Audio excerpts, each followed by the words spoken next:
Olá, estamos aqui novamente no podcast Somos Água e hoje com um convidado muito especial.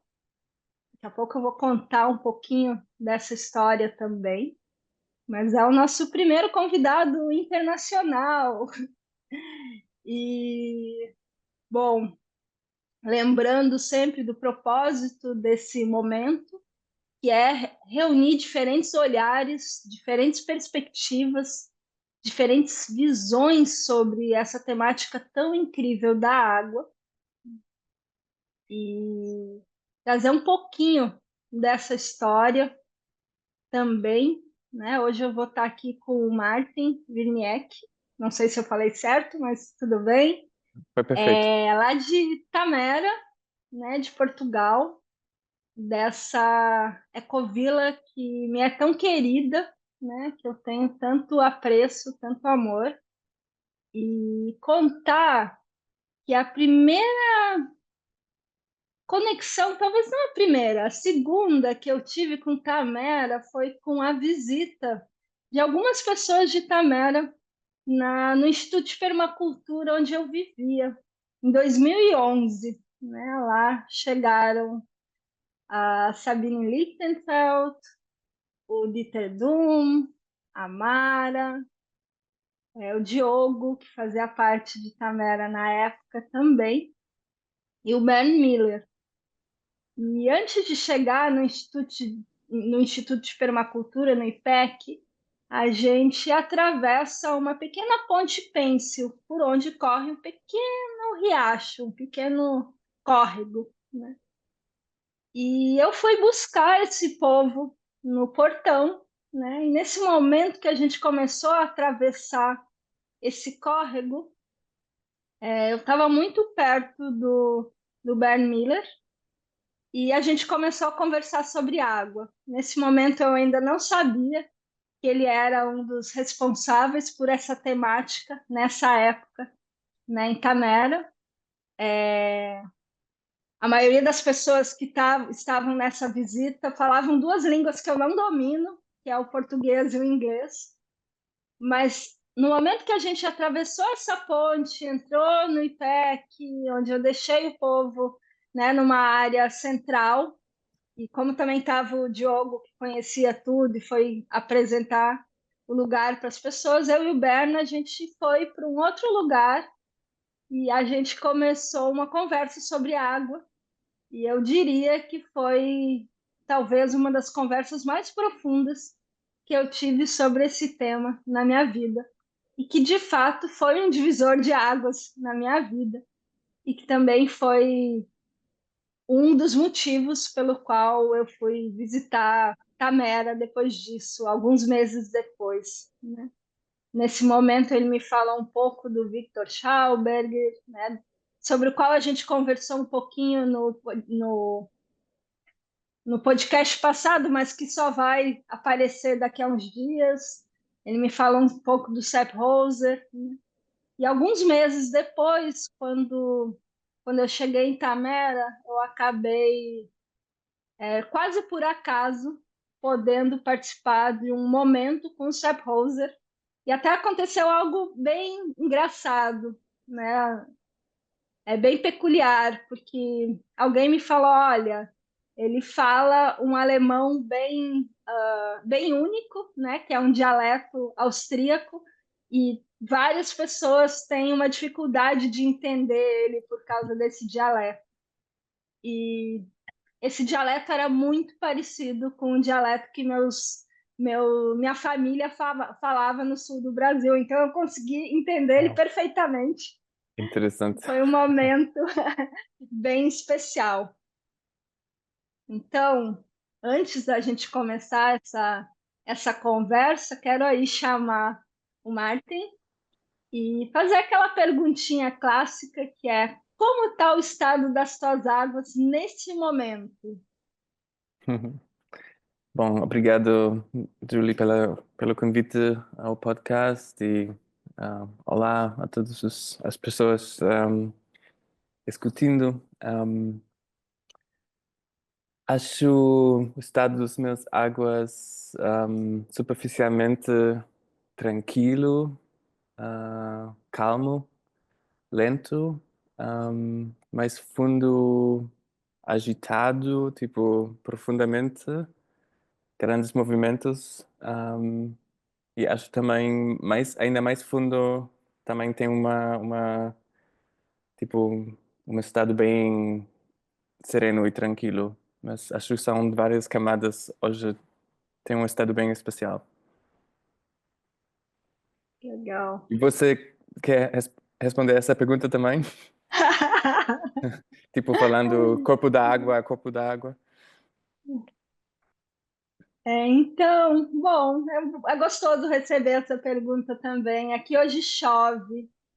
Eu Aham, passei os últimos 5 dias em Piracanga, né, num lugar de muitas águas e num lugar onde minhas águas se movimentam muito também, em muitos sentidos, né? Tanto externamente, né? Porque eu lido com essa temática, mas internamente muitas emoções são movidas nesse lugar. E, e esses dias, especialmente, me moveram bastante. Eu vou contar uma historinha rápida, assim, porque estava em Piracanga uma grande referência minha sobre nessa temática da alimentação viva, que é a Ana Branco. E ela trabalha com um conceito muito bonito chamado biochip, trazendo esse olhar de que todas as células, tanto animais quanto vegetais, né, humanas, né, enquanto animais que somos, são água envoltas em silício e que contêm informações. E essas informações, elas podem, né, no caso dos alimentos, elas podem ser potencializadas pela germinação e a partir disso muitas coisas podem acontecer. Então, eu estava muito feliz com a presença dela. Ao mesmo tempo, minhas emoções se moveram muito, porque nesse momento ela atravessa um estado de saúde bem delicado, bem vulnerável, né? Já é uma pessoa de bem mais idade, né? E, e tem momentos que ela está muito lúcida, né? Tá muito com a gente nesse plano e tem momentos que ela não tá tão lúcida. E isso se mistura. E para mim foi muito especial poder reverenciar essa pessoa como, né, uma das minhas referências e que buscando também na memória nesse momento que eu estava falando com eu estava participando de uma imersão e eu falava justamente da temática da água, como quase sempre, né? E eu me lembrei que ela era uma das pessoas que me levou a olhar para a água de outra forma também, né? Então foi, ao mesmo tempo que foi um lugar assim, uau, que lindo estar na presença dessa pessoa, mas também me levou para um lugar de perceber como a vida é frágil, como ela passa rápido, né? Como num momento estamos interagindo de uma forma e de outra forma, num momento estamos cuidando de outro, em outro momento precisamos ser cuidados e acolhidos. Então, movimentou muitas minhas águas nesse sentido também, mas querendo trazer também nesse espaço essa reverência a esse ser tão importante na minha história. Mas aí eu te passo a bola de novo, Martim, e peço para você se apresentar, para a gente começar esse papo. Traga um pouquinho da sua história, um pouquinho da história de Tamera, levando em conta que talvez muitas pessoas que vão nos ouvir nunca ouviram falar de você ou de Tamera. Hum.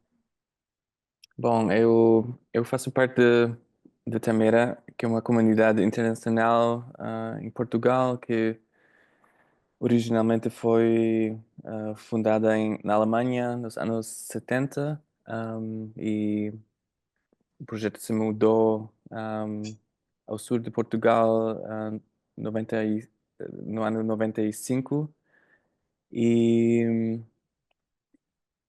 o propósito da comunidade era criar o que chamamos um biótopo da cura, que é um lugar de confiança e cooperação entre todos os seres.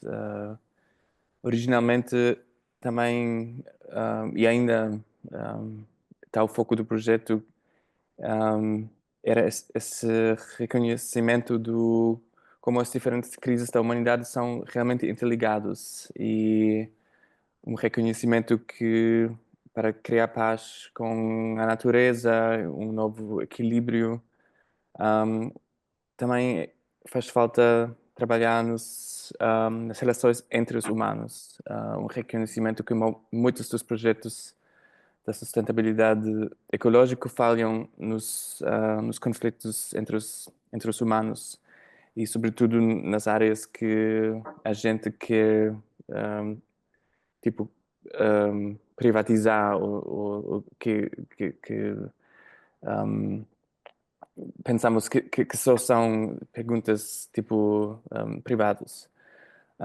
Então, também ela trabalha muito nas relações entre os humanos, como criar confiança, como trazer a transparência como base dessa confiança, mas também tem um trabalho muito forte ecológico, trabalhando com a água.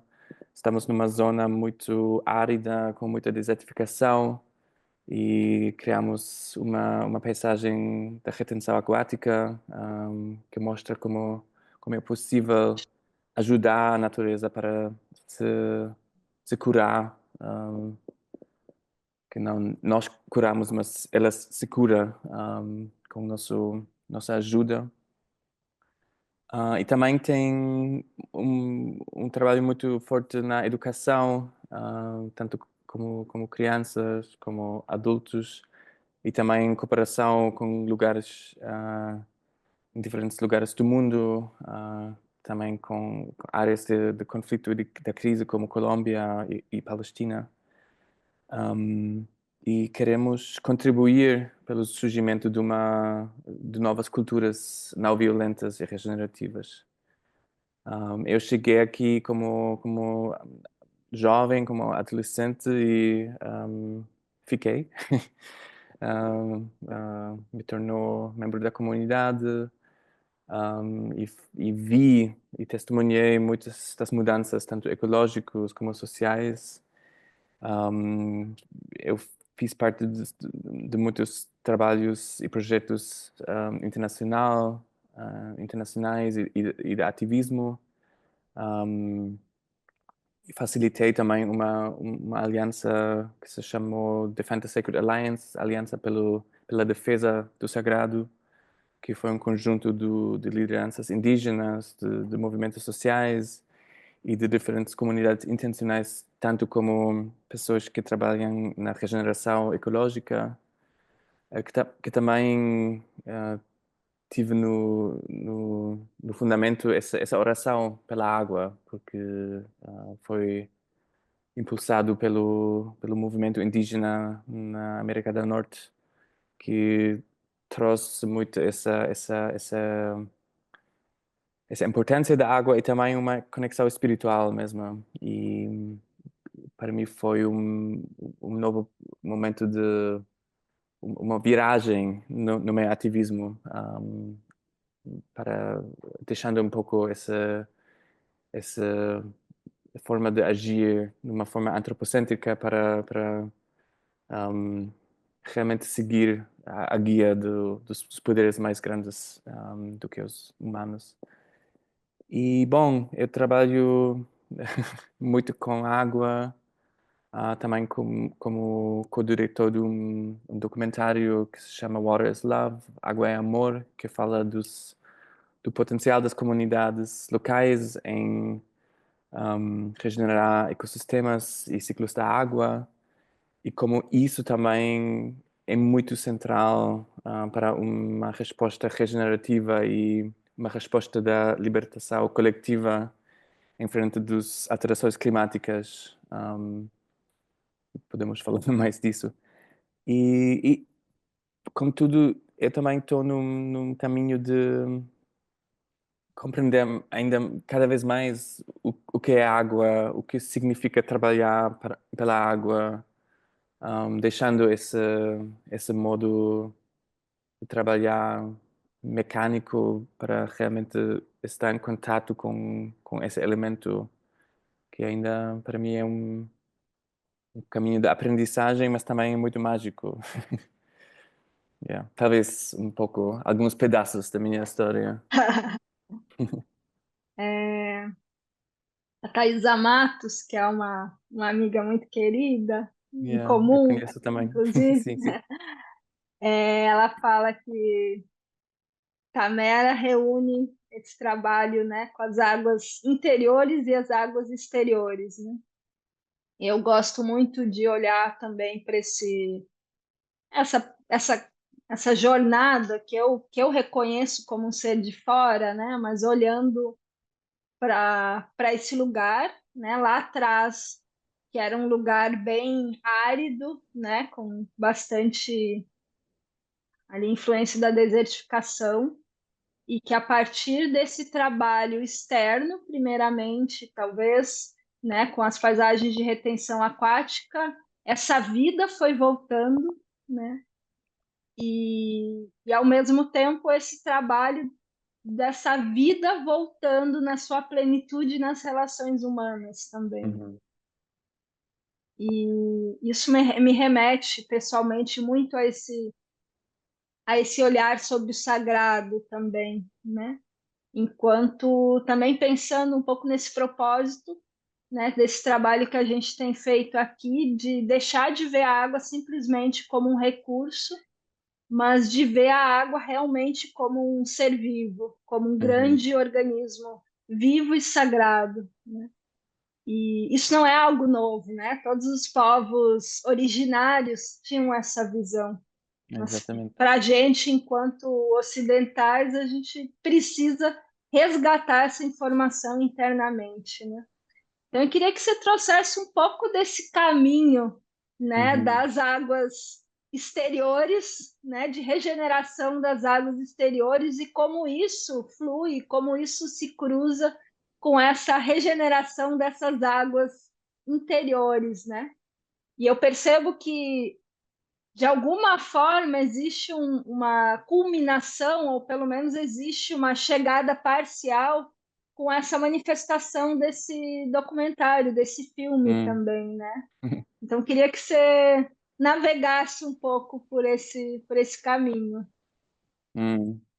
Bom, eu acho que esses dois lados foram sempre entrelaçados, ou pelo menos, ou talvez foram só são dois lados do mesmo corpo. Um, e também é importante dizer que o trabalho de implementar essa paisagem de retenção aquática também foi feito numa prática, se pode dizer, animista, de comunicar e trabalhar com os seres da natureza, reconhecendo que eles também um, são atores no território que é importante consultar quando queremos tipo, tra- tipo fazer interações, interferir na paisagem. Então, e essa sensibilidade de comunicar com os seres da natureza já querer uma abertura espiritual e um estado de consciência um, que eu acho também precisa uma prática consciente e, e acho que existe uma como se, uma relação entre acho nossa capacidade de estar em contato com os seres da natureza, com os seres não humanos e estar em contato com partes da nossa própria alma ou do nosso próprio corpo, da nossa existência psicoespiritual. Então, Por exemplo, parte do trabalho da consciência que a Tamara faz tem que ver com amor e sexualidade, com intimidade, que também tem muitos aspectos que são negadas, julgadas, demonizadas. Um, e essa supressão desses aspectos também leva a uma desconexão com a vida ecológica, com os seres da natureza. Então, um, muito interessante quando você faz esse trabalho de cura interna, que quase no subconsciente surgem como animais, alguns certos animais nos nossos sonhos, por exemplo, e de repente esses animais aparecem na vida real. Vamos encontrar esses seres. Por exemplo, aqui apareceram alguns animais, ratos, javalis, cobras, que foram super significativos, quase como mensageiros nesse caminho de trabalho de consciência e de cura interna. E daí podemos ver que existe uma conexão entre o que acontece nos nossos próprios espíritos, almas e o que acontece na paisagem. Essa separação entre psicologia interna e ecologia é muito artificial, é uma separação artificial de um pensamento binário ocidental. Então, quando você tem esse compromisso de trabalhar, de realmente querer o que está a verdade das nossas vidas internas e como lidar com as nossas energias de um jeito que gera cura, que já não gera violência, e se você tem esse compromisso de curar as relações com todos os seres, acho que podemos ter essa experiência de como essas não são duas áreas separadas, mas faz tudo parte de um organismo unitário, que tem, onde existe muita, tipo, todo esse corpo comunica, todas as células desse corpo comunicam um com o outro. Não sei se respondi a sua pergunta, mas Sim, foram as coisas que surgiram para mim. sim. E como, queria que você trouxesse um pouquinho mais desse entrelaçamento também, né? Como que se deu e como que se dá esse trabalho tanto desse regenerar essas águas exteriores, assim, né? Falando um pouquinho mesmo Hum, desse trabalho das paisagens de retenção e como paralelamente, entrelaçado a isso hum, também, né? Aprofundasse um pouquinho mais nesse trabalho das relações que é tão bonito, né? uhum. Sim, bom, o trabalho, os princípios das paisagens da retenção aquática são bem simples. A ideia mais fundamental é que a água da chuva que cai deve um, se infiltrar no copo da terra, onde cai, que devemos evitar runoff, que não sei como dizer isso em português, que, que a água da chuva que não deve entrar nos ribeiros e rios, mas que pode ser retido pelos aquíferos, pelo corpo da terra. Um, e isso faz parte de um ciclo da água mais grande. E quando esse ciclo da água está quebrado, um, temos, um, temos enchentes, temos inundações, quando muita água cai, e temos secas quando tem períodos ah, onde não tem chuva. Mas quando a água da chuva pode ser capturado pelo corpo da terra, pelos aquíferos. Então tem esse balanço, um, tem fontes que vão abastecer a paisagem, as plantas, os animais, os seres humanos um, durante o ano, e pode equilibrar também eventos climáticos mais fortes ou mais extremos. Mas como resultado ah, das monoculturas, um, do deflorestamento, da urbanização, foi quebrado esse ciclo da água em muitos lugares.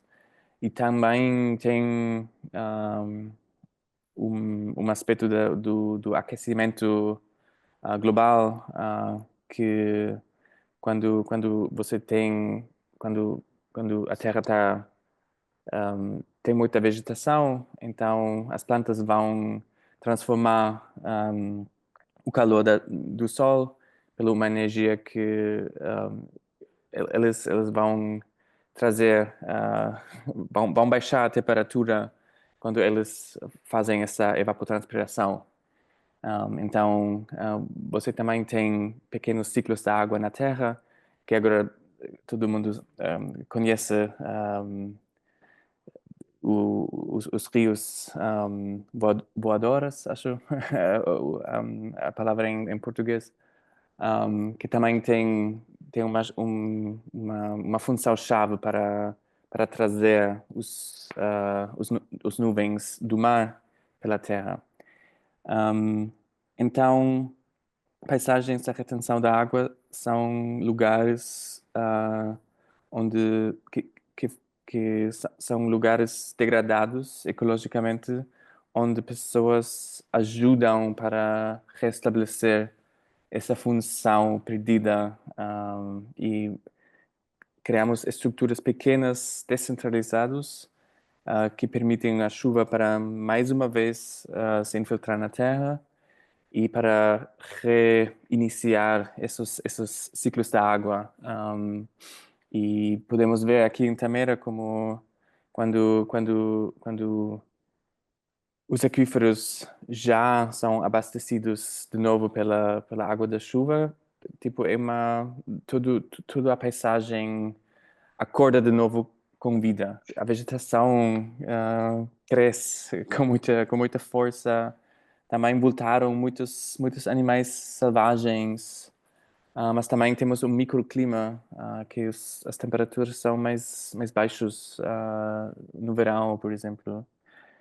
Mas também conhecemos exemplos onde esse princípio foi implementado numa escala muito maior, por exemplo, na Índia, que também mostramos no nosso documentário, que, que o efeito se torna ainda muito mais forte, um, muito mais grande, porque realmente é possível um, restabelecer esses ciclos da água que permitem que os padrões climáticos se mudam. E isso está muito me anima muito porque parece que está tão difícil fazer algo em frente dos alterações climáticas, mas essas comunidades locais na Índia mostram que é realmente possível fazer ações concretas na paisagem localmente, e quando essas ações acontecem num contexto em conjunto, um, é possível, tipo, corrigir uma trajetória de destruição ecológica.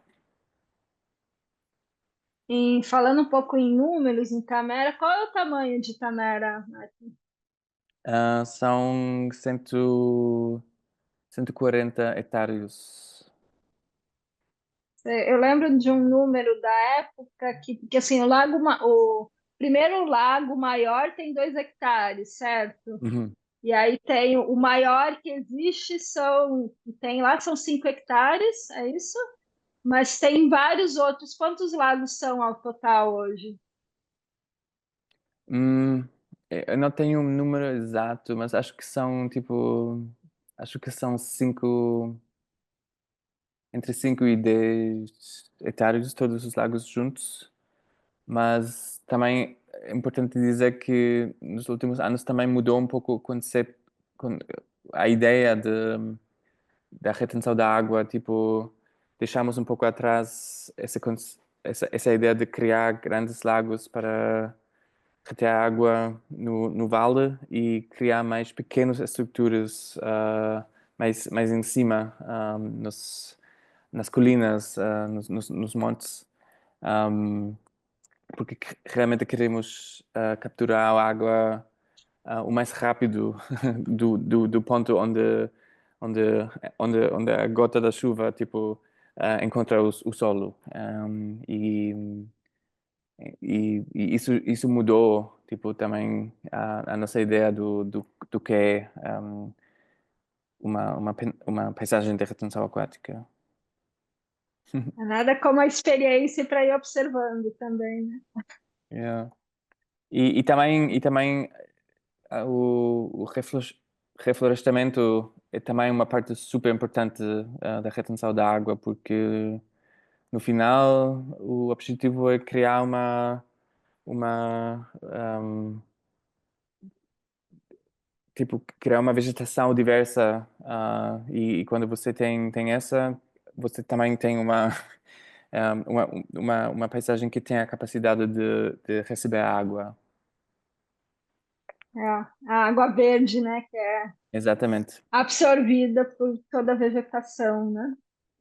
Mas é muito lindo de se ver assim, né? Uma paisagem sendo regenerada, né? Eu tenho essa alegria de ter passado por vários lugares que também se moveram para isso, né? Tanto o Ecocentro IPEC em Goiás, Piracanga mesmo, era uma fazenda de cocos abandonada, né? Então, ver esse potencial que o ser humano tem de apoiar a natureza se regenerar é algo muito incrível, assim, né? Nos coloca realmente no nosso lugar, na nossa Uhum. função ecológica, né? Não como Exatamente. seres passivos que veem o mundo acontecer, né? Mas como seres ativos mesmo, né? Gerando impacto positivo e mais do que isso, se sentindo bem-vindos a esse planeta. Para mim é Uhum. essa sensação do tipo, uau, eu com as minhas ações eu posso me sentir bem-vinda, é algo muito incrível.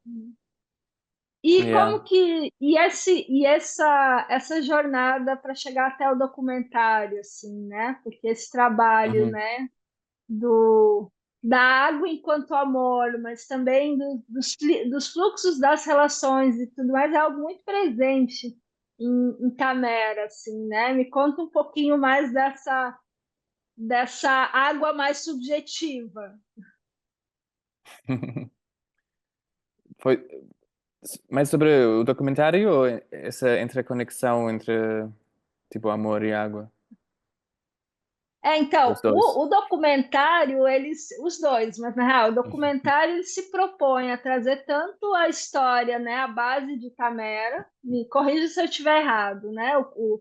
a história, né, até hoje, como tudo se deu e como isso se entrelaça tanto né, com a temática da água e com essa temática do território também, né, Uhum. na água enquanto, né, aprofunda um pouco mais, Tá né, bom, porque eu tá bom. Ahm, bom, para nós aqui foi muito forte testemunhar essa transformação da paisagem, porque quando essa visão dessa transformação ecológica chegou com Zé Polzer, que você já mencionou, Um, só poucas pessoas foram capazes de realmente acreditar que isso seria possível. E foi mais a confiança da maioria da comunidade no equipa dos ecologistas para dizer, ok, se vocês podem imaginar isso. Se vocês acreditam, vamos confiar. Mas ainda assim, tipo, foi uma surpresa, quase um choque positivo de realmente reconhecer o potencial da paisagem, a força da regeneração que essa paisagem tem, uma vez que tem água de novo. E isso trouxe também uma transformação da nossa mentalidade, de um pensar da escassez, para uma consciência da abundância que existe e do potencial. E, e quando, alguns anos, em 2018, quando surgiram, aqui na Europa, mas também em outros lugares do mundo, esses movimentos, da justiça climática e se tornaram mais amplo na sociedade, com Fridays for Future, Extinction Rebellion, esses movimentos que realmente acordaram, que trouxeram um acordar coletivo pela urgência de atuar, ter uma ação climática mais determinada, mais radical. Então a gente sentiu que isso está muito importante, que finalmente a humanidade acorda pela urgência de uma transformação ecológica, mas ao mesmo tempo também tem um certo perigo de ficar preso numa mentalidade que quando pensa em alterações climáticas, só pensa em carbono, só pensa em os combustíveis fósseis, ao mesmo tempo que está super importante, uh, assegurar que os combustíveis fósseis, vão ficar no chão, que transformamos as nossas sistemas energéticos, mas também, é muito importante, ver, a função da água, quanto a água é chave para uma transformação ecológica.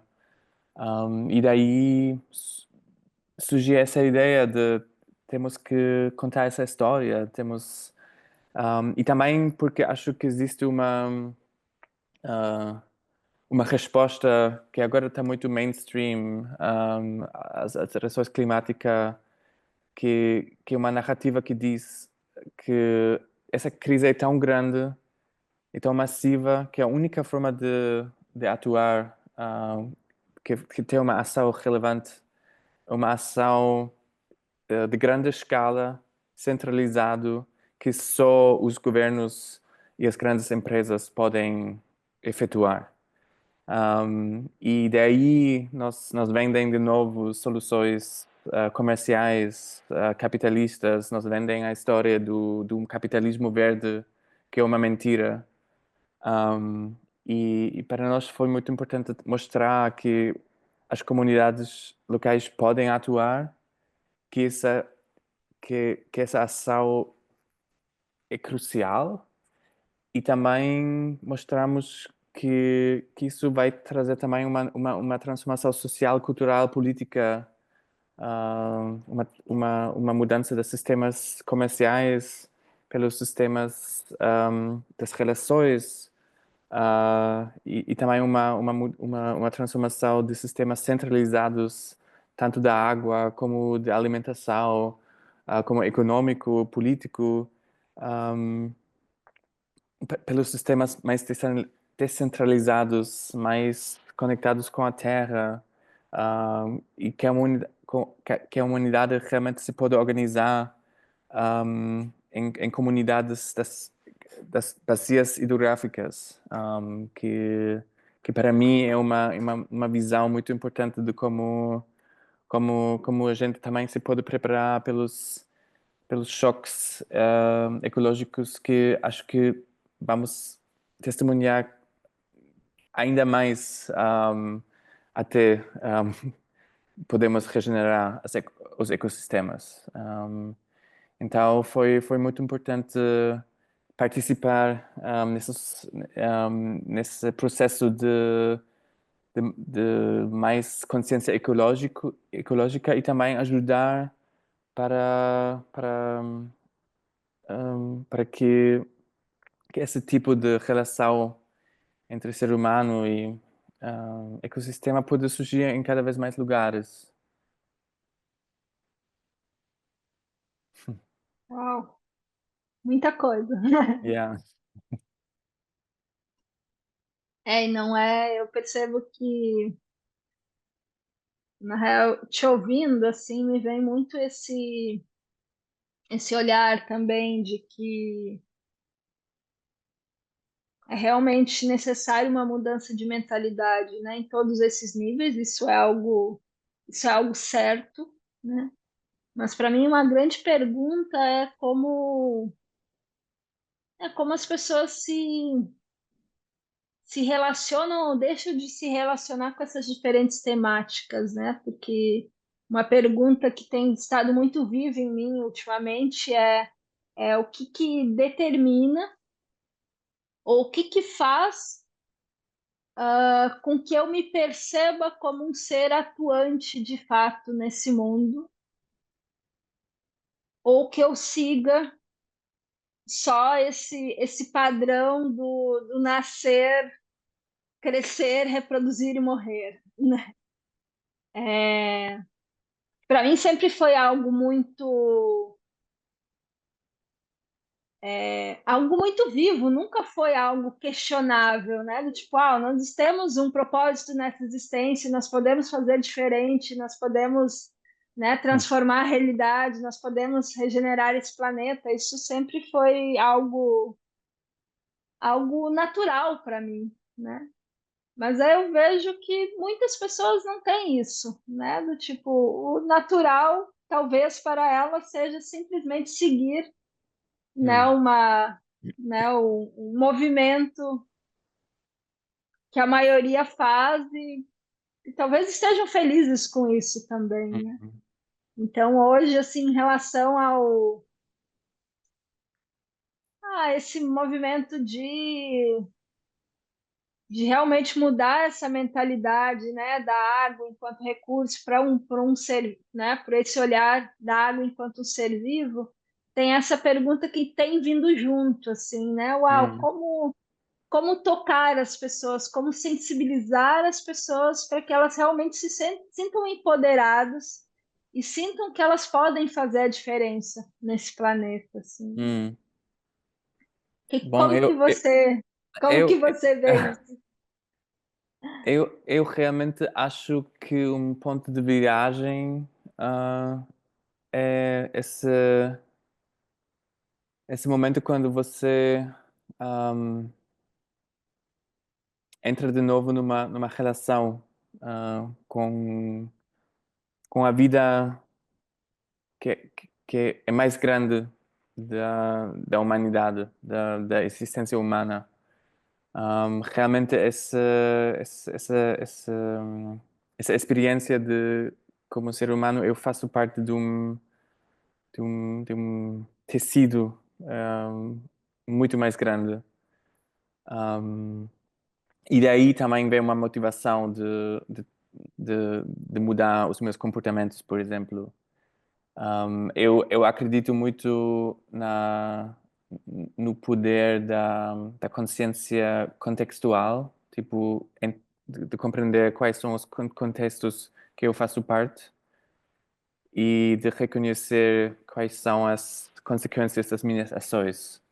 E quando posso ver que alguns dos meus comportamentos realmente têm impactos em outros seres, eu vou mudar esses comportamentos. Eu não preciso um código moral para me forçar para fazer isso, mas eu preciso sentir. Isso não só é uma questão intelectual, mas uma coisa do coração. Eu preciso sentir essa relação. Essa relação deve ser importante para mim. Se a natureza para mim só é meio ambiente, uma coisa tipo muito muito distante, muito artificial, abstrato, acho que não vai ser uma motivação suficientemente forte para ser mais importante dos meus pensamentos, considerações que são mais egoístas, antropocêntricos.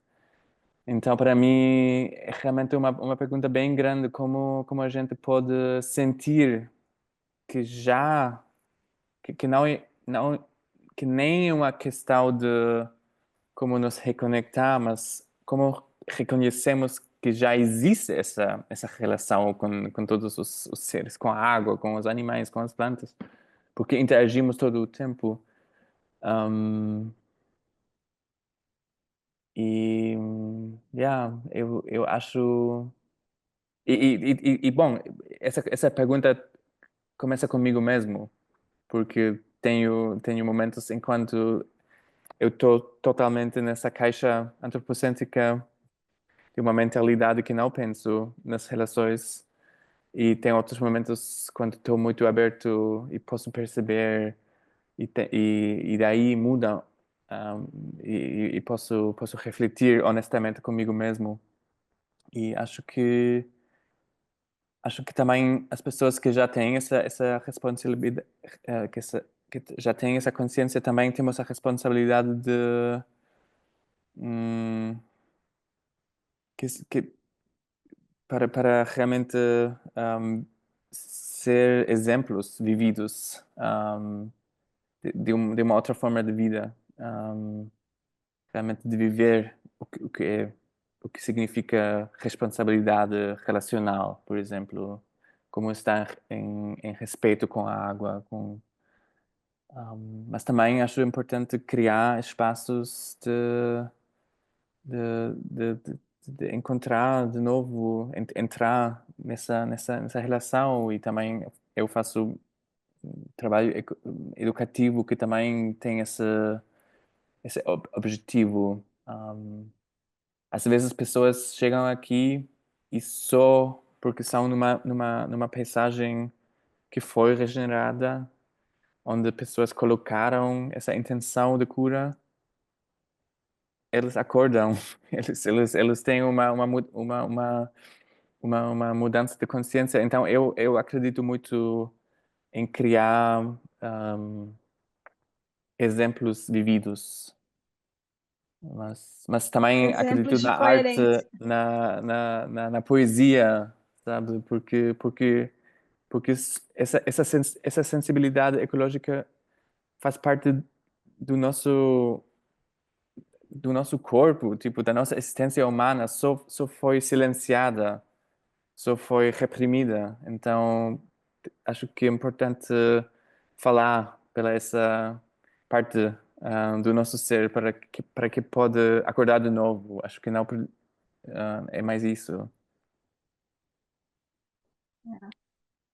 Sempre é sobre lembrar e sobre realmente ser coerência, né, com aquilo que a gente sente e acredita, né? Uhum, Mas enfim, seria uma conversa de muito mais tempo, né? Mas o propósito também é a gente não tomar tanto tempo assim.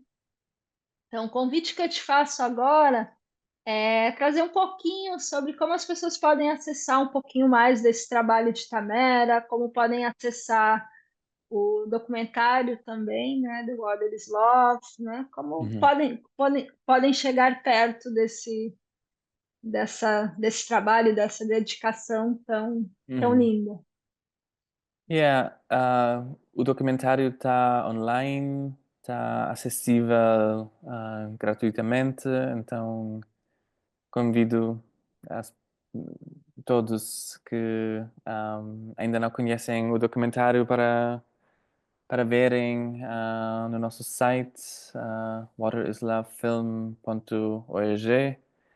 Um, e também tem um pacote educativo para professores, para pessoas que trabalham na área da educação.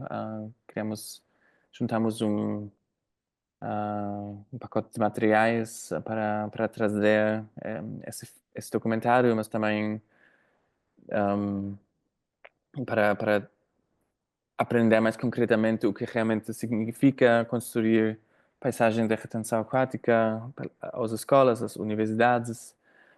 E também foi muito forte para muitas pessoas exibir esse filme localmente e juntar as pessoas que moram na mesma zona hidrográfica e usar esse documentário para começar essa conversa de como vamos gastar juntos da água no nosso território, como podemos fazer passos a uma gestão mais comunitário da água, mais regenerativa. Um, e em muitos lugares começaram conversas muito importantes, muito profundas sobre esse tema, então isso também é um convite. Bom, no nosso site também temos todas as gravações de eventos online que fizemos com muitos ativistas, pessoas que trabalham na regeneração ecológica, cientistas, líderes indígenas. Então, já tem, já tenho feito muitas conversas, e também é quase uma plataforma dos conhecimentos. E enquanto Tamera, a gente tem uma temporada entre agora abril, acabamos de abrir, até novembro, onde oferecemos cursos, diferentes programas sobre construir comunidade, amor e sexualidade, ecologia, programas pelos jovens. Nesse ano também Tamera celebra 30 anos de existência, então a gente vai ter uma conferência em julho, onde convidamos muitas pessoas da nossa rede internacional para refletir sobre a relevância contextual das comunidades intencionais agora, nesse momento coletivo da humanidade. E, sim, convidamos todas as pessoas que querem conhecer mais sobre esses aspectos para fazer parte dos nossos cursos, dos nossos programas. E, sim, estamos desejosas de receber vocês, conhecer vocês e, yeah, isso seria uma oportunidade de aprender mais. Grata, Martin. E aí, para finalizar, resumindo um pouquinho tudo que foi falado, qual é o recado aí em relação às águas que você gostaria de deixar para quem está nos ouvindo? Hum,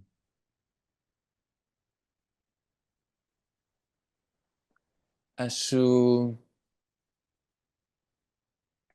hum, o o que vem é só gratidão pela água. Eu tive recentemente uma experiência de conexão espiritual com a água, onde senti que a água realmente quer comunicar com a gente. Um, então, e seria, acho que agora não temos tempo para para eu compartilhar mais essa experiência, mas um, eu senti um, tanto a vontade da água para comunicar com nós e também pela infinita generosidade da água para nos ajudar, para criar vida de novo e para continuar a vida. Então, um, yeah, queria deixar isso para também compartilhar minha gratidão pela água e não só falar sobre a água, mas também dizer que reconheço a água, as águas dentro de mim que também estão falando agora. E essa ajuda que sempre existe das partes da água pela gente. Gratidão aí pela disponibilidade, por trazer tanta coisa bonita e profunda. E é isso. Hum, Seguimos aí nessa jornada de regeneração das águas interiores e exteriores. obrigado a Até mais, você. Martim. Obrigado.